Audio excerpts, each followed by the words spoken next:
Ladies and gentlemen, I would like to apologize and confess something to all of you. I beat kids. And that's really not something that you should do unless it's in a competitive setting like chess. You see, I beat kids in chess. Kids are incredible chess players. Their brains are like sponges.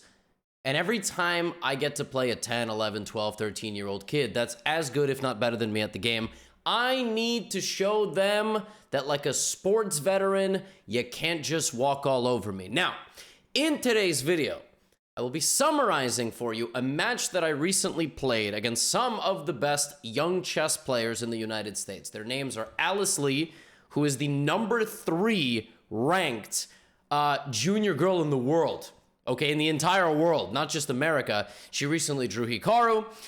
Tani, who many of you know, Adewumi. Brewington Hardaway, who I played recently in a tournament. He's like 2,400 FIDE.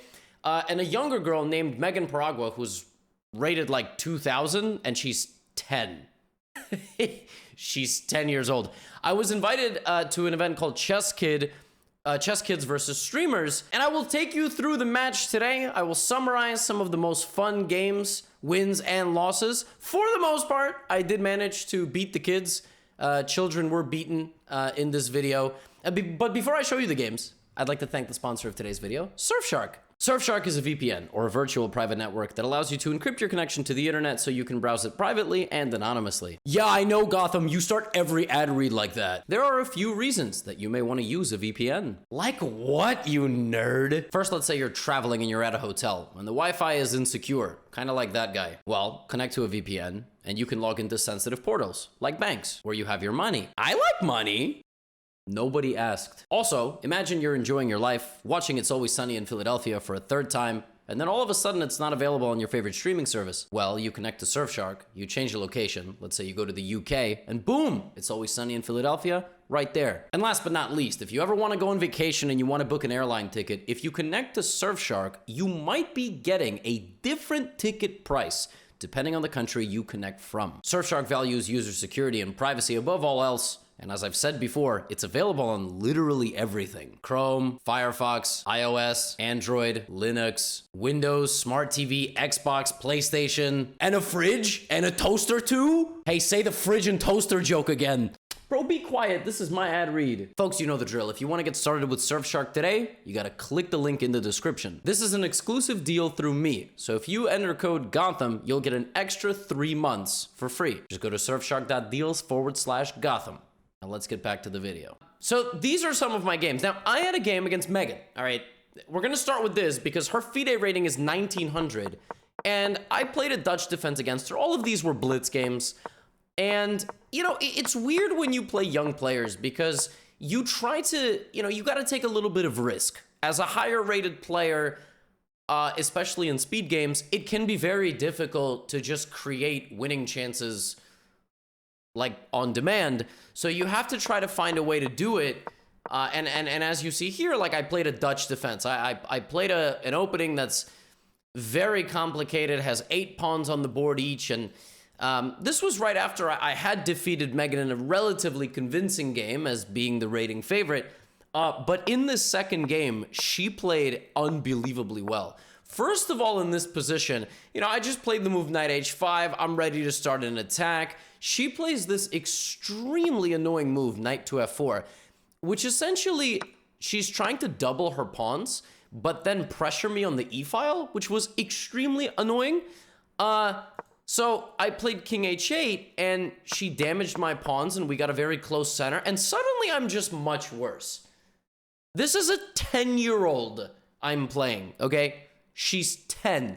She's not supposed to know this much chess. Like it's unhealthy. And within a few moves, she just had like a completely commanding position. I mean, I tried to attack her king. She just completely ignored, took one of my pawns. I played h3 to open up her. She just took another one of my pawns. She's just up 2 pawns. She's a 2-pawn advantage against me. And literally the only thing I could do was rely on the clock.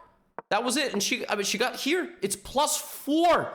She's +4 against me. I mean, this is, This is a 10-year-old. A 10-year-old whose FIDE rating is 1924. And I did my best. I mean, to be honest with you, I was down 3 pawns.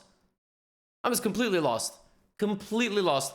She's got to trade a rook. She's got to go for my other pawn. The only chance I have here with black is to keep pieces on the board and try to infiltrate with my rook. Now, you don't see a clock here because we played on Chess Kid. She didn't have a lot of time on the clock. So, you know, she gave me back a pawn and she traded rooks, and she is still completely winning. But I was trying to play very stubborn defense. Now, one of the things she cannot do is move pawns forward, which is actually very nice, because if she had a pawn on a5, she would just go here, here, and then promote. So I'm just playing defense. But of course, she can just play like rook c5 and rook b5 and win my pawns. And if she played rook c5, I would have went here. And then at that point, you know, maybe she should go d5 and try to crack the position open. But she went king g2, and slowly I brought my king, and she started kind of shuffling, and she started, and then I got in, and now I'm winning. It was because she surrendered control of the only open file. That's like the most important thing here. So even though I was 2 pawns down, I was able to create counterplay because her bishop wasn't really playing a prominent role in the game, and I managed to get in. I picked up some pawns. I had to stop her pawn, and then I weaved the checkmate net for the king with rook a1 mate. I mean, but this was not a good start, all right? This was going to show me that I was in bad shape. Now, I played Brewington, and Brewington and we had a very, very tense Carl Khan. First of all, he played the fantasy, which is, you know, which is an opening I don't really like very much. Then he played a really weird line. I played queen b6, and I developed my knight with the intention of pilfering his bishop with knight g4. So I developed my knight with tempo, I grabbed his bishop, but he has a big boy center here. I mean, e4, d4, c5, he's gonna castle, gonna play bishop c4, and it was a cat and mouse game. I didn't know if he was gonna castle or not, so I immediately attacked his center with the move b6. You'll notice that I'm actually not playing the natural castling move because I'm not sure, you know, bishop g4 or like what to do. I don't exactly know where he's going to castle. And if I play castles, I don't know. Maybe he's going to play h4, h5. Like maybe I'm going to get mated. So I played b6, and then here I could have taken with the pawn or the queen. I decided to take with the queen, and I still do not know which way he's going to castle. And he surprised me because he did not castle. He just played rook c1, and he can't even castle this way. And then he played queen c3, and I thought, oh, look at me. I'm gonna mate him. You know what he played in this position? Here. And a few moves later, I got my queen down there, and guess what? He just walks his king out, and he's winning. Are you kidding me? How is that even possible? I have evicted the king forward, and the king is completely safe, and suddenly my queen is gonna get booted and sent packing all the way to a5 and c7, and he's just in good shape. But here, he loses his focus a little bit. He actually was much better here if he had played the move bishop c4. If he had just kind of began trying to trade pieces, he could have taken my bishop, and then he could have pushed this pawn, and then he could have hit his king on h2, and actually he's in very nice shape. But because he allowed more of my pieces to stay on the board, he ends up missing a very nice idea here, which is stripping the defender of his center pawn with bishop takes knight. And that sort of was my plan. Minus, you know, the part where I was worse. And then when the dust settles, I grab a pawn, and then I grab a second pawn. I grab this pawn, and he's in bad shape because we're going to simplify, and at the end of it, I'm going to win another pawn on b2. So he takes, I throw in this capture with check, I trade rooks, and I go here. And now I'm up 2 pawns. And this is a winning endgame. You're not always winning in opposite colored bishop endgames when you're up pawns, but in this case, because I have just a pure 4-on-2, that simplifies down to a 2-on-0, and then I'm going to promote. So you'll notice the way I do this, I bring my bishop back, he trades rooks, and now it's a very easy process. I bring my king, I kick his king out, and then I get this. Once you get the 2-on-0, usually this is actually drawable with the king and the bishop like this, believe it or not, but with more pawns it's not. Because if his bishop sacrifices for 2 pawns, with no pawns on the board, it's a draw. With more pawns on the board, I win. So I put my pawns on dark squares, and now, slowly, methodically, I bring my bishop and I bring my pawns, I wrap around, check, and then once I get down here, I can end the game in style with king e3 and f2. So that was a nice win because Brewington is very high rated, and I'm like, I asserted my dominance with a Carl Khan. And you know, our next game was also very interesting. I played a reverse Philidor from a Ponziani. Was a super interesting positional game. Was a very close position, a lot of maneuvering. I thought I had secured a pretty comfortable position and a nice advantage. I also caught him with a nice trick, which was knight takes a5, and then forking him. And I had my, you know, I was advancing, and I had my bishops, and I was very, very slowly trying to outplay two knights with two bishops and do all of this and simplify his position down and grind him in an endgame. But he defended extremely well, and then he got me low on time, and then I panicked, and then I hung my queen in one move. Not only did I hang my queen, I hung everything. I mean, this was the position, and he was equalizing, and the position was very tense, but I think he was getting fully back into the game, and I played the worst move on the board and hung a pawn, and then hung my queen, and then I resigned. So that was very bad. But I thought, you know what, that's a fluke. But then I played the final boss. This was technically my third round opponent, but I played the best player on the opposing team. And the best player on the opposing team is Alice Lee. It's not a disrespect to any of the other players, but Alice Lee is the number 3 ranked girl in the world under the age of 21, and she's 13. The number 3 ranked girl under 21, and she's 13. There could be people there that are 14, 15, 16, 17, 18, 19, 20, and even up to the age of like 20 and a half. And she's number 3. That's nuts. She's probably, knock on wood, she's going to be a grandmaster. She's already drawing Hikaru. And, you know, I was actually terrified. I wasn't scared of any of the other players. I had no clue what to expect. And it didn't help that she played every move in half a second. I was like, all right, I just made a course on this opening. I should be fine. You know, bishop f5, she played this move instantly. We traded, I developed everything, and I played bishop d6. And I did all of this, and, you know, I think here technically the more accurate move is bishop e7. I played bishop d6 because there is nothing wrong with e4 here for black. That's what I thought. So she played e4 in half a second. I was like, really? Okay, she's trying to take advantage of the fact that my king is still in the center. So she took, I took. She took, I took. And then she can give me a check, but my king will go to f8. And I thought, okay, I'm just going to go here and here. But she's playing every move in half a second. I'm like, why is she blitzing? She plays queen b3, attacking my pawn.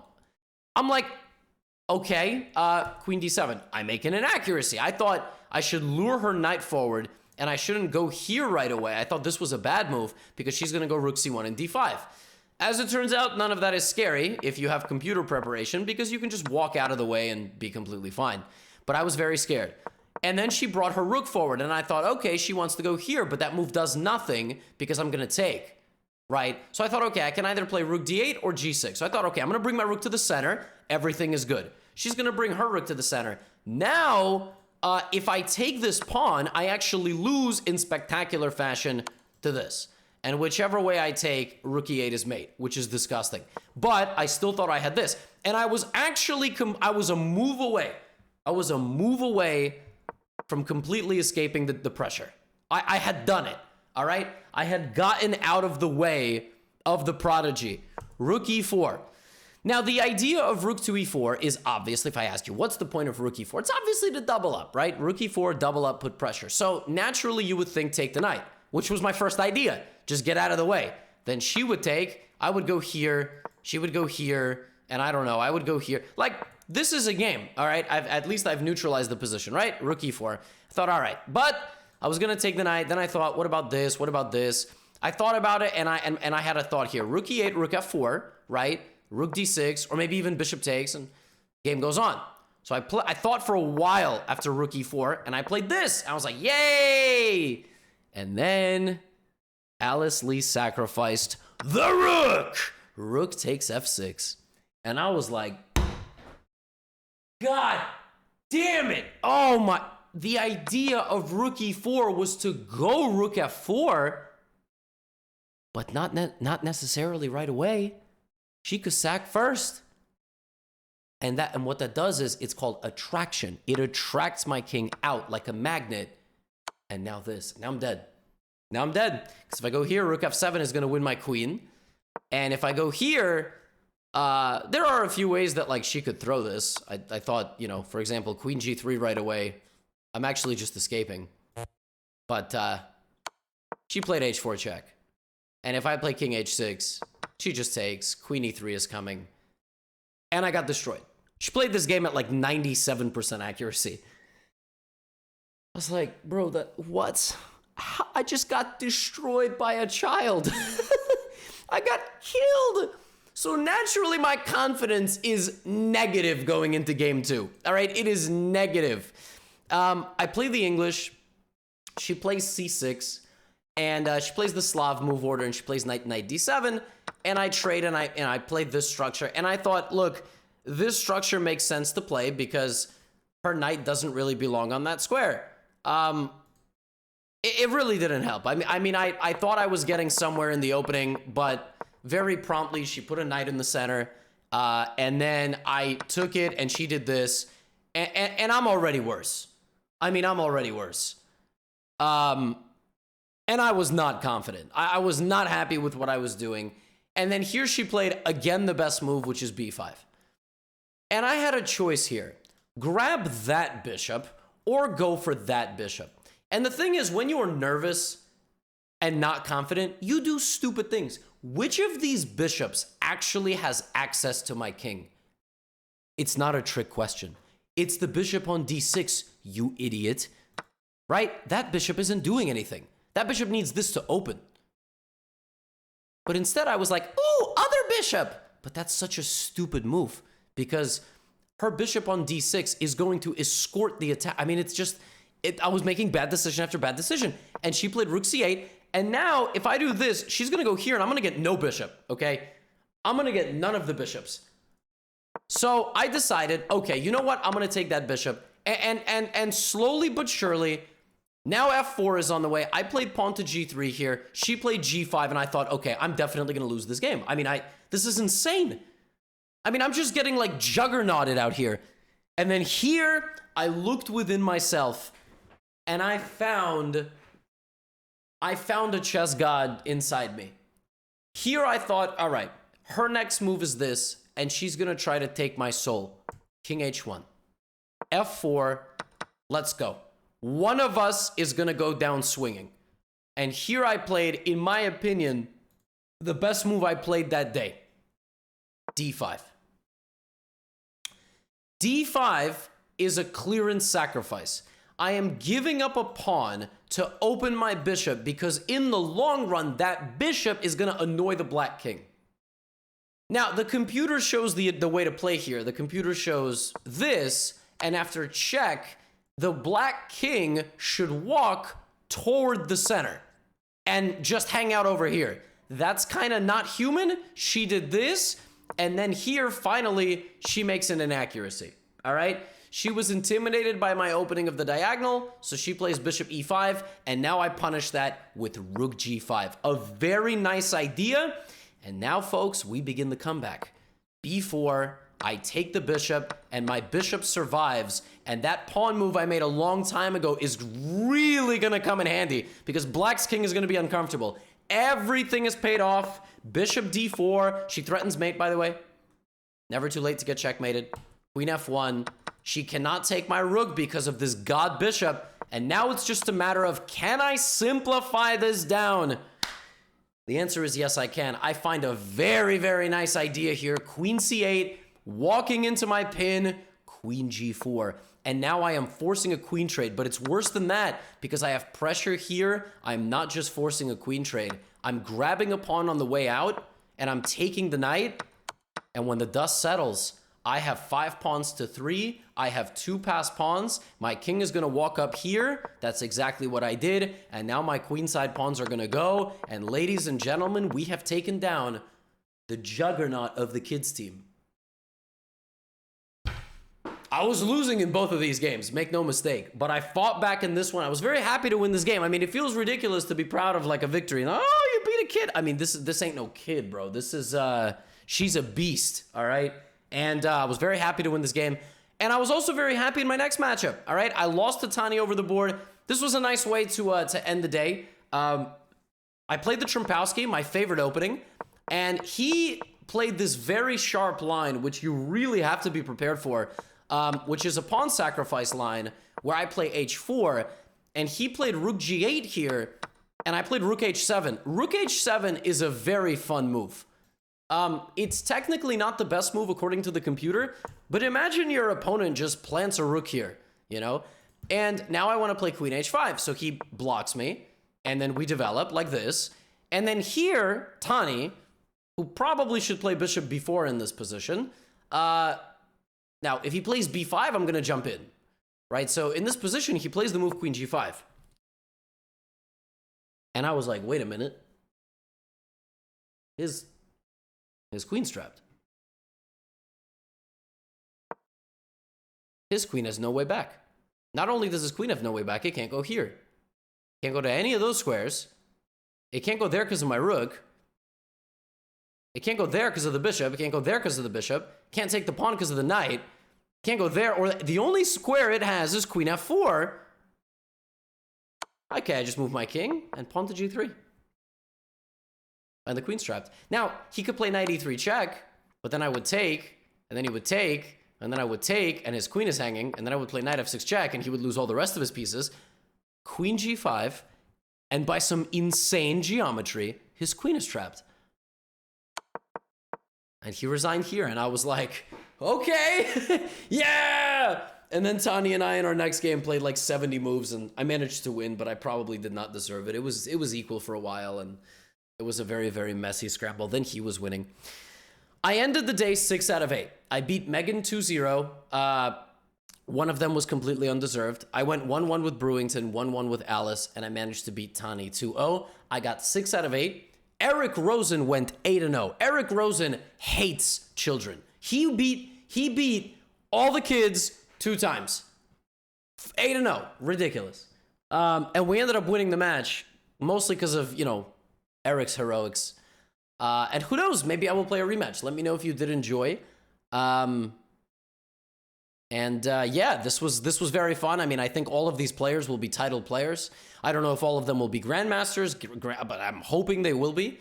And I hope, you know, they get to 26 and 2700. We'll see what the future holds. Or who knows, maybe they will go to college and become, you know, investment bankers or some other very respectable profession. That's all I have for you today. I'm going to go nap because my allergies are killing me. Goodbye. Get out of here.